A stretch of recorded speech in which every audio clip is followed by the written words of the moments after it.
Bismillahirrahmanirrahim. Assalamualaikum warahmatullahi wabarakatuh.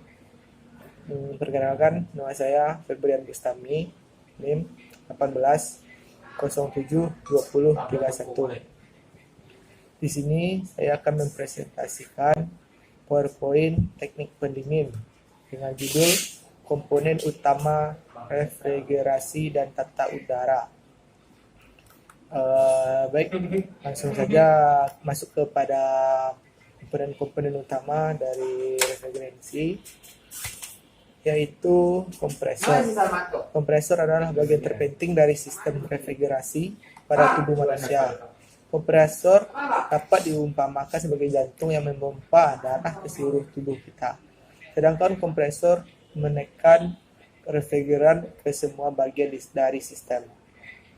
Karena adanya perbedaan tekanan di antara sisi tekanan tinggi dan sisi tekanan rendah, maka refrigeran cair dapat mengalir melalui alat ekspansi ke evaporator. Tekanan gas di dalam evaporator harus lebih tinggi dari tekanan gas di dalam saluran hisap atau suksesen. Agar gas dingin dari evaporator mengalir melalui saluran hisap ke kompresor. Selanjutnya, kompresor pada sistem refrigerasi digunakan untuk pertama, menurunkan tekanan di dalam evaporator, sehingga refrigeran cair di dalam evaporator dapat mendidih atau menguap pada suhu yang lebih rendah dan menyerap panas lebih banyak dari ruang di dekat evaporator. Yang kedua, refrigeran gunanya itu menghisap refrigeran gas dari evaporator dengan suhu rendah dan tekanan rendah, lalu memanfaatkan gas tersebut sehingga menjadi gas suhu tinggi dan tekanan tinggi. Kemudian mengalirkannya ke kondensor sehingga gas tersebut dapat memberikan panasnya kepada media pendingin kondensor lalu mengembun. Di sini saya akan menjelaskan juga itu jenis kompresor berdasarkan letak motornya. Yang pertama itu ada kompresor open type, yang kedua ada kompresor semi hermetik, yang ketiga ada kompresor hermetik. Lalu di sini juga ada jenis kompresor berdasarkan cara kerjanya. Yang pertama, cara kompresor precipitation atau torak. Yang kedua, kompresor rotary centrifugal. Ketiga, kompresor helical rotary screw. Yang keempat, kompresor scroll. Itulah 4 kompresor berdasarkan cara kerjanya. Dua adalah kondensor. Kondensor gunanya untuk membuat kalor dan mengubah wujud refrigeran dari gas menjadi cair. Kondensor seperti namanya adalah alat untuk membuat kondensasi refrigeran gas dari kompresor dengan suhu tinggi dan tekanan tinggi. Refrigeran di dalam kondensor dapat mengeluarkan kalor yang diserap dari evaporator dan panas yang ditambahkan oleh kompresor. Kondensor ditempatkan antara kompresor dan alat ekspansi, jadi pada sisi tekanan tinggi dari sistem. Kondensor dapat dibagi menjadi 3 stationary, scroll driven, scroll succession, pour discharger, dan pour succession. Berdasarkan media pendinginnya, yaitu pertama kondensor dengan pendingin udara, kondensor dengan pendingin air, kondensor dengan pendingin campuran udara dan air yang disebut juga dengan evaporatif. Yang ketiga itu komponen utamanya yaitu evaporator. Evaporator juga disebut dengan boiler, freezing unit, low side, cooling unit atau nama lainnya yang menggambarkan fungsi atau lokasinya. Fungsi dari evaporator adalah untuk menyerap panas dari udara atau benda di dalam ruangan yang didinginkan. Kemudian membuat kalor tersebut melalui kondensor di ruang yang tidak diinginkan.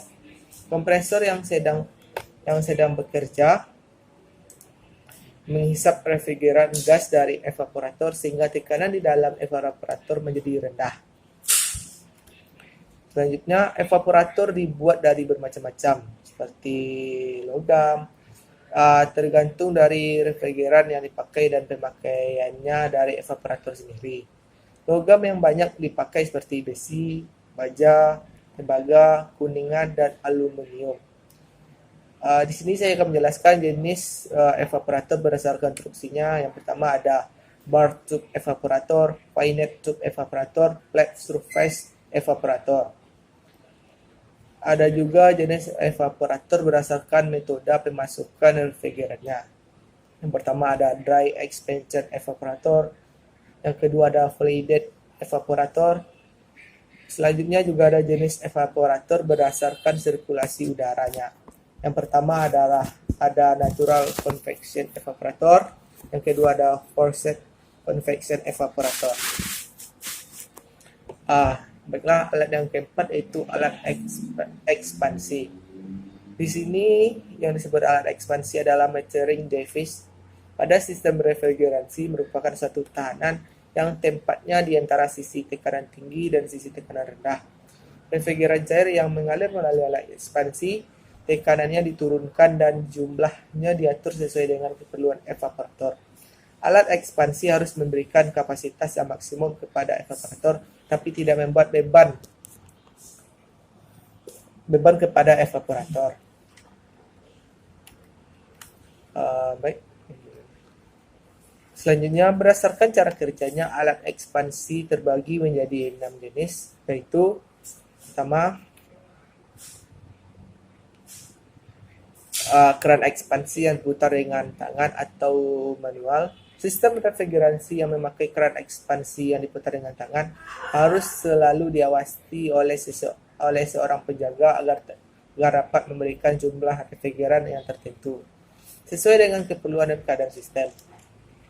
Keran pelampung sisi tekanan rendah. Alat ini disebut juga dengan istilah low pressure side float valve atau low set float yang disingkat dengan LSF. Pelampung berada di dalam tabung evaporator pada bagian sisi tekanan rendah. Gunanya untuk mengatur dan mempertahankan tinggi permukaan refrigeran cair di dalam evaporator. Selanjutnya itu keran pelampung sisi tekanan tinggi.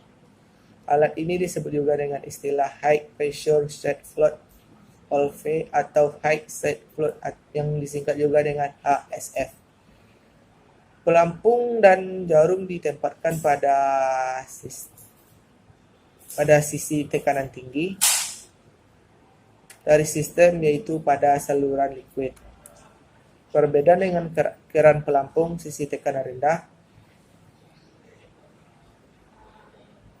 yaitu pelampung, tabung, dan keran ditempatkan di luar evaporator, maka dapat diperoleh lebih banyak ruang kosong di evaporator. Selanjutnya, keran ekspansi otomatis. Alat ini disebut dengan automatic expansion valve atau disingkat atau AXF, merupakan suatu keran ekspansi yang tertua dan disebut dengan tekanan tetap. Nama ini diperoleh karena keran ekspansi tersebut dapat mempertahankan tekanan tetap pada beban evaporator yang berubah-ubah. Yang kelima, di sini ada keran ekspansi termomatis. Alat ini juga disebut dengan thermomatis expansion valve, disingkat TEF atau TXF. Keran ekspansi termomatis adalah suatu alat yang secara otomatis mengukur jumlah aliran refrigeran cair yang masuk ke evaporator sambil mempertahankan gas panas lanjut pada akhir evaporator seperti yang telah direncanakan. Karena tekanan di evaporator rendah, maka sebagian refrigeran cair waktu melalui keran ekspansi masuk ke dalam evaporator, wujudnya berubah dari cair menjadi gas dingin. Selanjutnya di sini ada pipa kaliper. Alat ini disebut juga dengan appendage tube atau respirator tube atau choke tube. Pipa kaliper dibuat dari pipa tembaga dengan lubang dalam yang sangat kecil. Panjang dan lubang pipa kaliper dapat mengontrol jumlah refrigeran yang mengalir ke evaporator. Pipa kaliper gunanya untuk pertama, menurunkan tekanan refrigeran cair yang mengalir di dalamnya. Kedua, mengatur jumlah refrigeran cair yang mengalir melaluinya. Baik, mungkin hanya itu penyampaian PowerPoint tentang teknik pendingin dengan judul komponen utama